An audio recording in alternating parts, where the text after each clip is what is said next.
messieurs les conseillers départementaux du canton, monsieur le député, mesdames et messieurs les élus des communes voisines, messieurs les officiers de la gendarmerie nationale, capitaine représentant le 1er régiment des tirailleurs d'Épinal, lieutenant représentant le commandant du centre d'incendie et de secours, monsieur le surintendant du cimetière américain de Dinosé près d'Épinal, monsieur le secrétaire général de la commission américaine des batailles et des monuments de guerre, mesdames et messieurs les présidents des associations patriotiques et des anciens combattants et porte-drapeaux, j'associe également tous les représentants des différentes associations hawaïennes qui sont parmi nous, mesdames et messieurs les familles américaines et hawaïennes descendantes des combattants, mesdames et messieurs, je suis très honoré de représenter la préfète des Vosges et d'être présente à vos côtés aujourd'hui pour commémorer la bataille de Bruyères et sa libération. J'évoquerai également, pour lui rendre hommage, le bataillon perdu qui s'est particulièrement illustré à Guy-Fontaine, où je n'ai pas pu vous rejoindre hier matin. Cette cérémonie revêt une dimension particulière dans le cadre des commémorations nationales du 80e anniversaire de la libération de la France. Je tiens à remercier les élus locaux et leurs équipes, et donc toutes les personnes qui ont déjà été saluées, mais je reste aussi à ces remerciements de tous les services largement contribués, y compris tous les services techniques. Donc des 4 villes organisatrices pour la belle tenue des diverses cérémonies qui ont débuté dès vendredi 18 à Laval-sur-Bologne, se sont poursuivies à Frédéric-Fontaine, puis hier samedi à Guy-Fontaine et au cimetière américain de Dinosé, et se terminent aujourd'hui en apothéose à Bruyères. Après leur débarquement en Provence, le 15 août 1944, les armées alliées remontent la vallée du Rhône en 4 semaines et atteignent les Vosges le 19 septembre. Elles doivent toutefois ralentir leur avancée avant d'aborder le massif vosgien en raison de problèmes d'approvisionnement en carburant et en munitions, car l'intendance a du mal à suivre cette progression assez rapide. Fin septembre 1944, la stratégie américaine prévoit une offensive ciblée sur Strasbourg à travers les vallées vosgiennes. Celle-ci est confiée à la 7e armée américaine du général Alexander Patch. Plus au sud du massif des Vosges, l'objectif de la première armée française du général Jean Delattre de Tassigny est la trouée de Belfort, via les Vosges.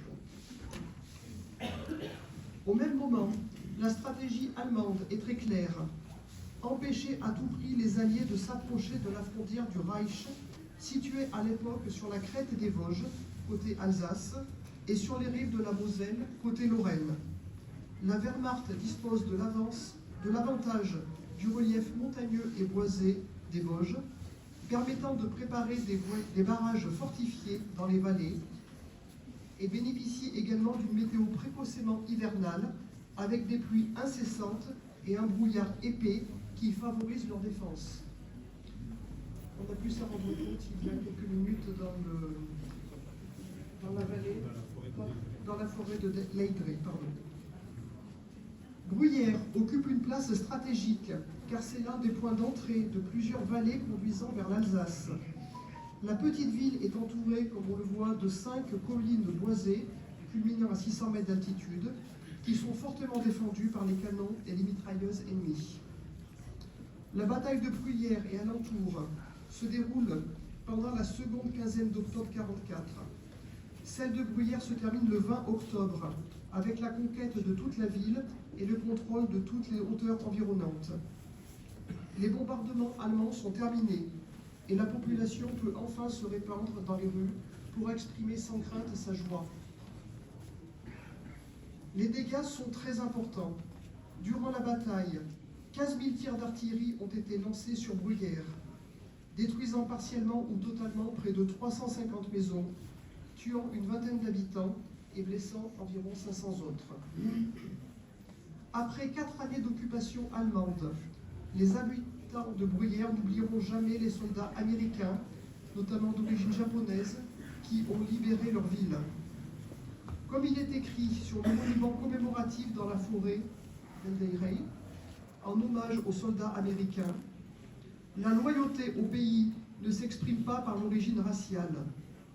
Les soldats américains de race japonaise, à l'époque on disait race, ont, le 30 octobre 1944, pendant la bataille de Bruyères, brisé l'arrière-garde des troupes allemandes et ont sauvé le 141e bataillon d'infanterie qui, pendant 4 jours, était cerné par l'ennemi.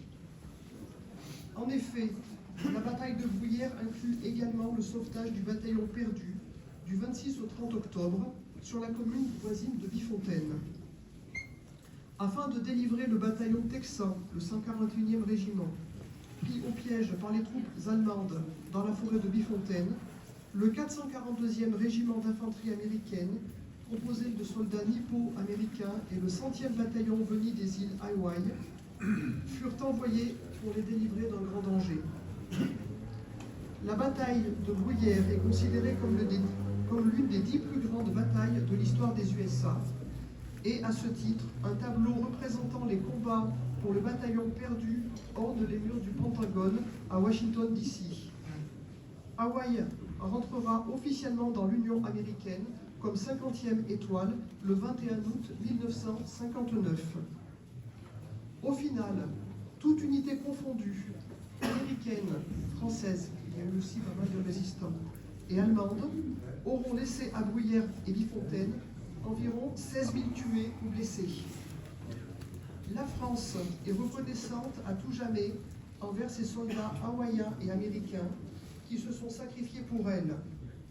Gloire à ces vaillants soldats, nous ne les oublierons jamais.